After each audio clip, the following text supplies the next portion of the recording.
नमस्ते, थर्ड आई में आपका स्वागत है। आज भारत जोड़ो यात्रा का impact in terms of seat क्या है, उससे बीजेपी को क्या दिक्कत हो सकती है, उस पर बात करेंगे।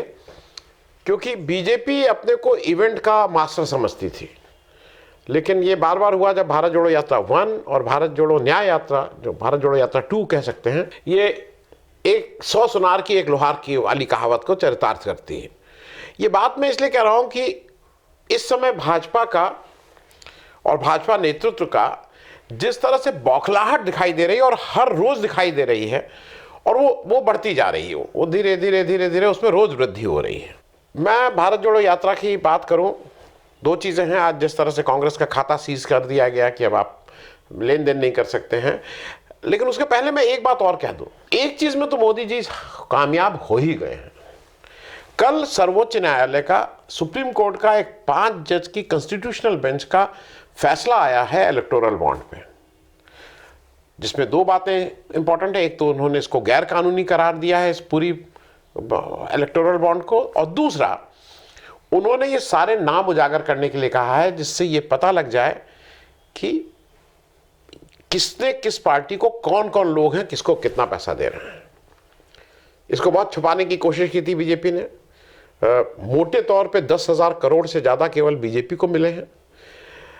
लेकिन वाह रे मोदी जी और वाह रे बीजेपी, आप भरा हुआ है ये। और आपसी बातचीत में आप किसी से पूछ लीजिए, कह रहे हैं अरे सुप्रीम कोर्ट हो कोई हो, मोदी जी इसको इंप्लीमेंट नहीं होने देंगे। कोई कह रहा है अध्यादेश लाएंगे, कोई कह रहा है कानून बदल देंगे, कोई कह रहा है पार्लियामेंट बदल देंगे, तरह तरह की हैं। लेकिन उनका ये विश्वास है कि मोदी जी जो हैं इसको आने नहीं देंगे। सोचिए, गलत काम करने में कितना विश्वास है। मतलब लोकतंत्र को, संविधान को अगर कहीं रोकना है, तोड़ना है, मरोड़ना है, कुछ भी करना है, उसमें सब कन्विंस हैं। मतलब मैं उन लोगों की बात कर रहा हूं जो वैसे कहते हैं सुबह से शाम तक डिबेट में रहते हैं, लेकिन जब भी होगा नहीं, लोग ये कन्विंस हैं कि मोदी जी जब तक हैं तब तक इन लोगों का नाम उजागर नहीं होगा। एसबीआई हो चाहे वो, उन्होंने, सुप्रीम कोर्ट ने साफ साफ डायरेक्शन दिया है। सुप्रीम कोर्ट ने कोई ये नहीं छोड़ा है कि आपका मन करे। डायरेक्शन है स्टेट बैंक ऑफ इंडिया को कि 3 हफ्ते के अंदर आप नाम बताइए, और उसके बाद 1 हफ्ते के अंदर इलेक्शन कमीशन ऑफ इंडिया को नाम साइट पर कर रहे हैं। लेकिन वाह रे मोदी जी, आपकी इतने लोग आपसे प्रभावित और आपकी योग्यता पर विश्वास रखते हैं कि आप इसको होने नहीं देंगे। आप इस सुप्रीम कोर्ट के फैसले को लागू नहीं होने देंगे। लोगों को यह विश्वास है पूरा आपके ऊपर। खैर, इस फैसले का जो पहला बौखलाहट दिखाई दी, जो इस फैसले के आने के बाद दिमागी रूप से बीजेपी का क्या हो गया है, वो आज सुबह दिखाई दिया। कांग्रेस पार्टी का और यूथ कांग्रेस का खाता सीज कर दिया गया, बैंक अकाउंट सीज कर दिया गया। और चार्जेस क्या हैं? चार्जेस ये हैं कि कांग्रेस ने 14,40,000 रुपए के करीब कैश जमा करवाया है। अब वो, मैं अभी कांग्रेस क्या कह रही है मैं उस पर नहीं जा रहा हूं। कांग्रेस कहना है कि उनके चंदा आया था वो, लेकिन वो मैं उस पर नहीं। 14,40,000 उस पर पेनाल्टी लगाई गई है इनकम टैक्स के द्वारा 210 करोड़ की। 210 crore for a default of 14,40,000। अगर इनकम टैक्स की बात मान ली जाए, 210 करोड़ की पेनाल्टी है। और बिना किसी पूर्व भूमिका के, बिना कोई नोटिस दिए खाते सीज कर दिए गए। ये नीजर के रिएक्शन है। कहने को तो सरकार कहेगी मुझसे क्या मतलब, इनकम टैक्स वाले जाने। तो आपसे उतना ही मतलब जितना मतलब आपका ईडी और सीबीआई से है। इनकम टैक्स का भी मतलब आपसे उतना ही है। ये बात मैं इसलिए कह रहा हूं कि इसी बात से सारी चीजें रिलेटेड हैं। हालांकि अब वो खाता फ्रीज हुआ और 3 घंटे के अंदर अनफ्रीज भी कर दिया गया। इनकम टैक्स की तरफ से ये कहा गया कि 21 तारीख को हमने आपको, मतलब अब उनको टाइम दिया गया, 21 को आइए और इसका जवाब पेश करिए। आपने कहीं ये देखा है? इलेक्शन अब से 30 दिन के पहले आचार संहिता लग जाएगी। पिछले रिकॉर्ड को देखते हुए 10 मार्च के आसपास इलेक्शन अनाउंस हो जाता है। पिछले 3-4 बार ऐसा हुआ, 14 में, 19 में, 9 में, ये 3-4 बार से 2004 में 10 मार्च के आसपास। आज हम लोग 16 फरवरी में बैठे हैं। 1 महीने से कम समय में आचार संहिता और अगले 2-2.5 महीने में इलेक्शन। इलेक्शन में भारत की मतलब सबसे पुरानी और बीजेपी के बाद सबसे ज्यादा 12-13 करोड़ वोट पाने वाली पार्टी का आप खाता सीज कर रहे हैं। ये क्या लेवल प्लेइंग फील्ड है? आपने कभी ये सुना है? मतलब आप लोग कहें नहीं ऐसा, ये डेमोक्रेसी है। ये आप बराबर का वो दे रहे हैं दूसरे को अवसर कि वो आपके सामने इलेक्शन लड़े। खैर, ये बात मैं इसलिए कह रहा हूं कि भारत जोड़ो यात्रा कहीं ना कहीं वो तकलीफ तो दे रही है। जूता काट ही नहीं रहा है। जैसे जूता होता है ना, काटने लगता है जूता तो चलने में मुश्किल होती है। अब जूता तो सिर्फ चोट नहीं पहुंचा रहा है, शायद पैर ठीक से काट भी दे रहा है। ये भारत जोड़ो यात्रा में राहुल गांधी आज उत्तर प्रदेश प्रवेश कर गए हैं। मैं अगर उत्तर प्रदेश को भी गिन लूं कि वो 22 या शायद 21 या 22 तारीख तक उत्तर प्रदेश में रहेंगे, तो अगर मैं उस पूरी मतलब यात्रा को गिन भी लूं तो मोटे तौर पे राहुल गांधी अब तक 40 दिन करीब उत्तर प्रदेश के 21-22 तक को लेके करीब 40 दिन चल चुके हैं। अब 40 दिन चले हैं, करीब 45 दिन, लेकिन मैं नॉर्थ ईस्ट के कुछ चीज़ों को बोलूँगा। अब आप एक चीज़ ध्यान रखिए, राहुल गांधी भारत जोड़ो यात्रा 2 को राहुल गांधी या जो भी उनके रणनीतिकार हैं या जो भी कांग्रेस के हैं, उन्होंने कैसे बनाई है, इस पे ध्यान देना जरूरी है। ये पूरी यात्रा उन जगह है जो बीजेपी का फोर्टे है। ये यात्रा कांग्रेस या इंडिया, ये बीजेपी का जहां जहां स्ट्रांग होल्ड है, ये यात्रा उस हिसाब से बनी है। ये यात्रा बीजेपी के घर में घुसने की बात है। मैं मारने की बात नहीं कर रहा हूं, तुम्हारे मोदी जी कहते हैं घर में घुस के मारेंगे। यहां पे उनके घर में घुसने की बात हो रही है जहां जहां बीजेपी का स्ट्रांग होल्ड है। अब मैं आपको एक एक करके बताता हूं। पहली चीज, आप अगर शुरू से देखिए तो मणिपुर और मिजोरम गए थे, बीजेपी का स्ट्रांग होल्ड नहीं, लेकिन मणिपुर और मिजोरम का इफेक्ट क्या हो रहा है? मोदी जी के बारे में ये बार बार कहा जा रहा है कि आप मणिपुर नहीं गए, आप मणिपुर नहीं गए। वो जब खड़े होकर संसद में कहते हैं कि हमारी संवेदना है, देश का सारे शरीर में एक अंग है, अगर पैर में दर्द होता है तो हाथ को भी तकलीफ है, ये सारी बातें झूठी साबित हो जाती हैं, थोथी साबित हो जाती हैं, खोखली हो जाती हैं जब आप मणिपुर को इग्नोर करते हैं। तो राहुल गांधी मणिपुर 2 बार, मिजोरम 2 बार, ये बिल्कुल उसको हाईलाइट कर दे रहे हैं, उस बात को और उजागर कर दे रहे हैं। हाईलाइटर जैसे नहीं लग जाता है कि मोदी जी मणिपुर नहीं जा रहे हैं, जाने की हिम्मत नहीं कर रहे हैं। अब आके मैं बात करता हूं कहां कहां स्ट्रांग होल्ड है और उसका इफेक्ट क्या पड़ रहा है। बगल में मैं आपको एक टेबल ए दिखा रहा हूं, इस पे 6 स्टेट हैं। इन 6 स्टेट में मोटे तौर पे करीब 40 दिन यात्रा चलेगी। यूपी आज शुरू हुआ है, यूपी को मैंने इसमें जोड़ लिया है। असम में कुल 14 सीटें हैं। बीजेपी की 2019 के इलेक्शन के हिसाब से 9 सीटें थी। अब हम लोग, आपको एक तीसरा कॉलम भी दिखाई दे रहा है जिसमें हम कह रहे हैं कि मिनिमम लॉस कितना होगा, उस तक मैं आऊं उससे पहले समझ लीजिए। असम में 9 सीटें बीजेपी को आई थी, 3 कांग्रेस को आई थी, 1 सीट AIUDF को आई थी और 1 इंडिपेंडेंट थे। तो खैर बीजेपी की 9, हम लोग ये बात इसमें करेंगे कि बीजेपी की कहां कहां सीटें राहुल गांधी की जाने से कम हो रही हैं।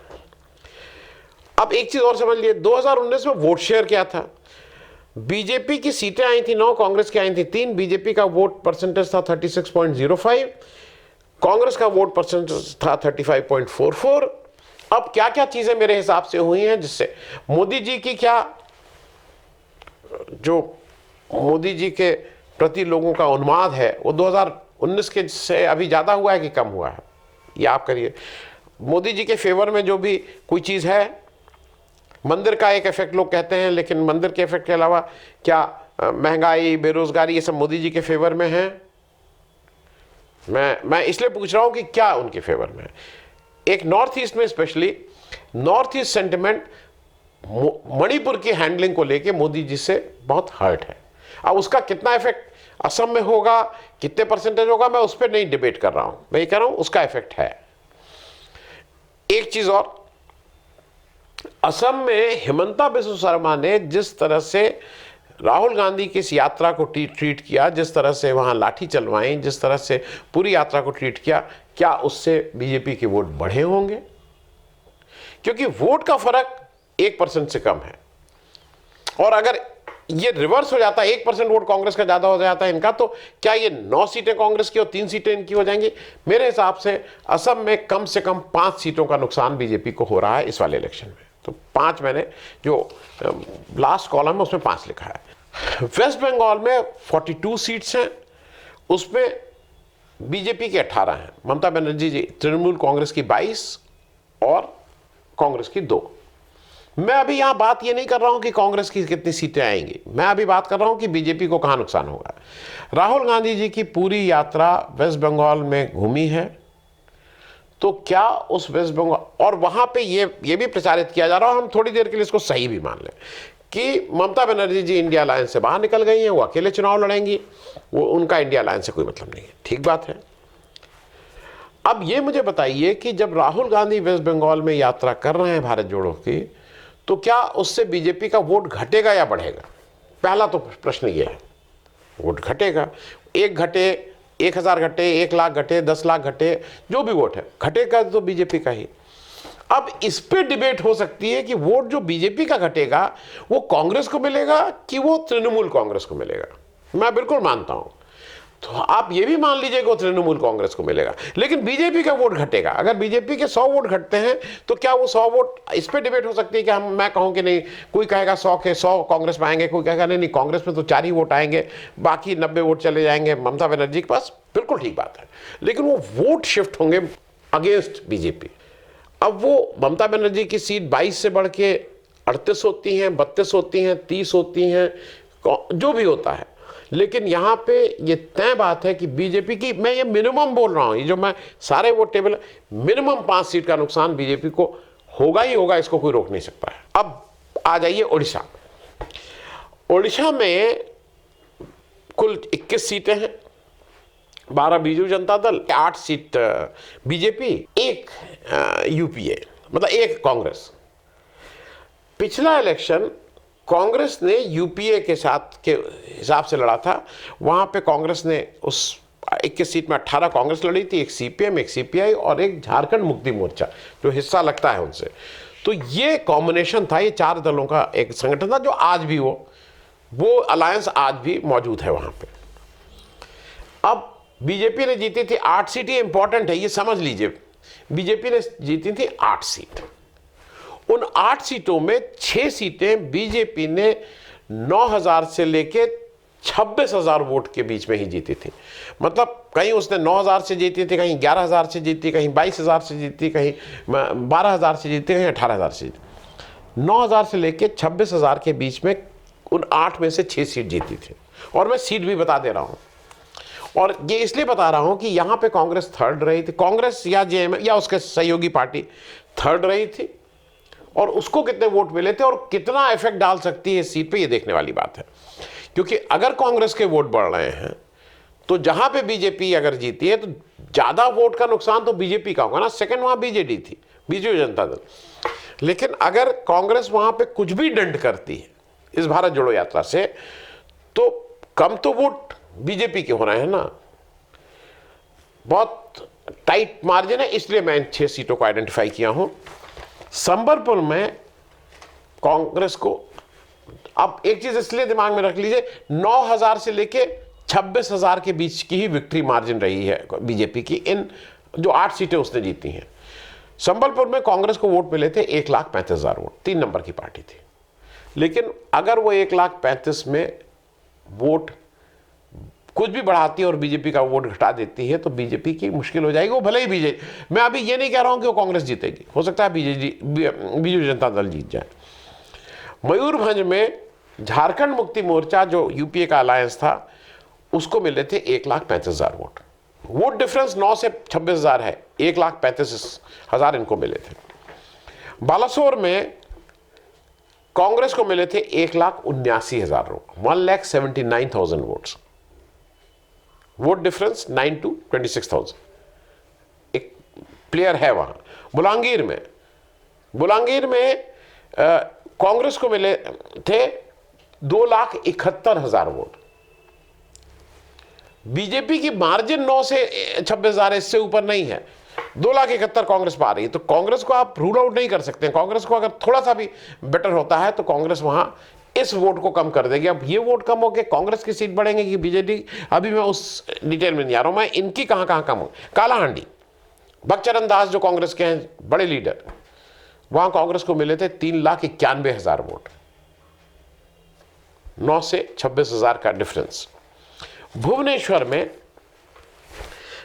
सीपीएम, मतलब अलायंस में चूंकि ये सीट थी, सीपीएम को मिले थे 23,000 वोट। इन 6 सीटों पे जहां पे 9 से 26,000 का फर्क है, मेरा ये निश्चित मान्यता है कि इसमें बीजेपी कम से कम 3 सीटों का नुकसान होगा मिनिमम। अब वो 3 सीट बीजेडी में जाएंगी, कांग्रेस में जाएंगी, सीपीएम में जाएंगी, वो अलग है, लेकिन बीजेपी का नुकसान 3 सीटों का होगा। वो आपको कॉलम 3 में भी दिख रहा है। अब आ जाइए झारखंड। झारखंड में कुल 14 सीटें हैं। पिछली बार गठबंधन में से कांग्रेस 7 सीट पे लड़ी थी, जेएमएम 4 पे, जेवीएम 2 पे और आरजेडी 1 पे। इन लोगों का गठबंधन था पिछली बार, और यहां पे बीजेपी जीती थी। बीजेपी और एजेएसयू का गठबंधन था। बीजेपी 12 और एजेएसयू 1, 13, और यहां पे कांग्रेस 1 सीट जीती थी। इस बार उनकी जो 13 सीटें हैं, मेरा ये मानना है कि वहां जो हेमंत सोरेन के साथ इन्होंने किया है, और वहां का गठबंधन को तोड़ नहीं पाए हैं।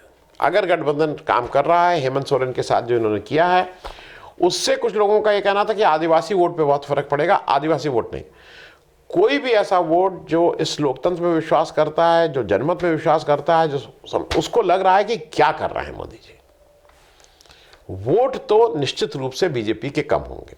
और अगर बीजेपी के, मेरे हिसाब से झारखंड में कम से कम हेमंत सोरेन का जो सेंटिमेंट वाला मामला है, कम से कम बीजेपी 5 सीट कम करने जा रही है।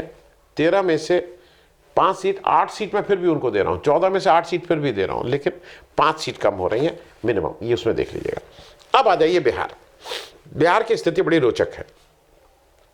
बिहार में 40 में 39 सीट एनडीए को मिली थी, लेकिन नीतीश कुमार जी को जो 17, बीजेपी ने 17 सीट पे इलेक्शन लड़ा था, 17 जीती थी।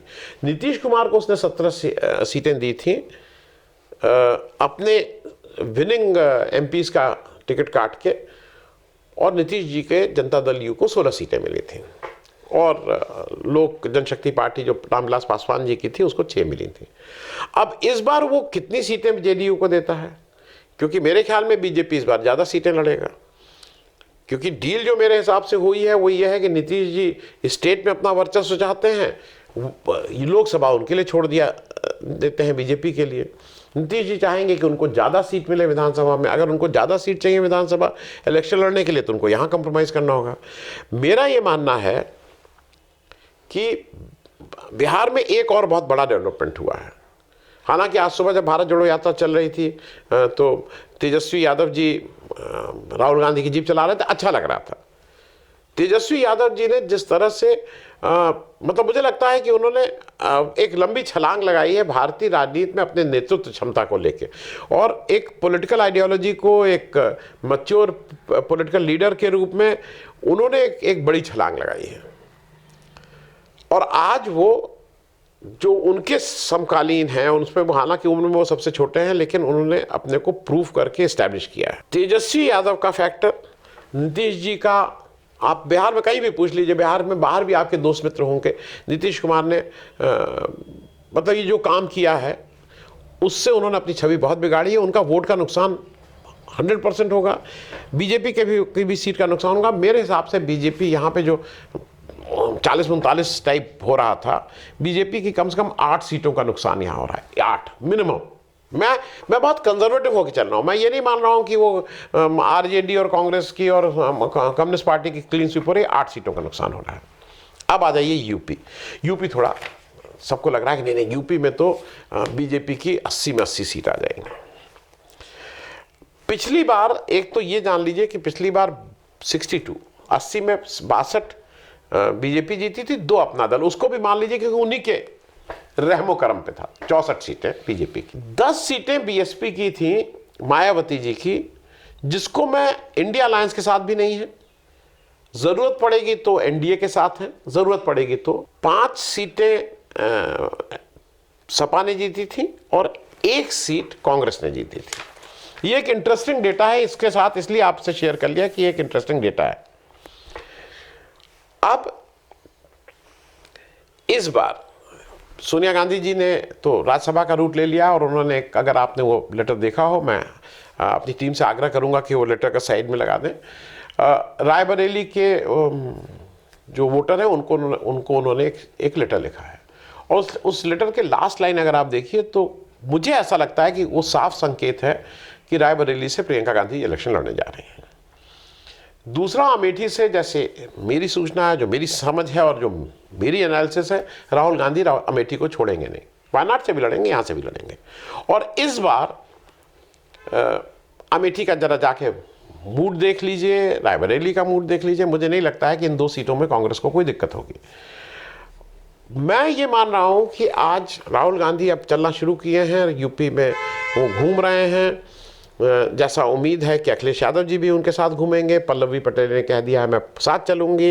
ये सारी चीज़ें हो जाने के बाद मैं उत्तर प्रदेश में कांग्रेस को 5 सीट दे रहा हूं कि 5 सीट जीत जाएगी और मैं समाजवादी पार्टी को 15 सीट दे रहा हूं। मैं समाजवादी पार्टी को 40 सीट नहीं कह रहा हूं वो जीतेंगे, मैं कह रहा हूं सिर्फ 15 सीट जीतेंगे। तो कुल हो रही हैं 20 सीट इंडिया अलायंस की। पिछली बार, मैं इसलिए कह रहा हूं कि मैं उनका लॉस यहां पे आपको देख के लगेगा कि भाई यहां पे आपने ये सब तो बता दिया, लेकिन जब आप लॉस वाले कॉलम में आ रहे हैं तो 5 सीट क्यों दिखा रहे हैं, मैं उसकी रीजनिंग बता दे रहा हूं क्या है। 20 सीट अगर इनके पास आ रही हैं तो बच रही हैं 60 सीट, ठीक।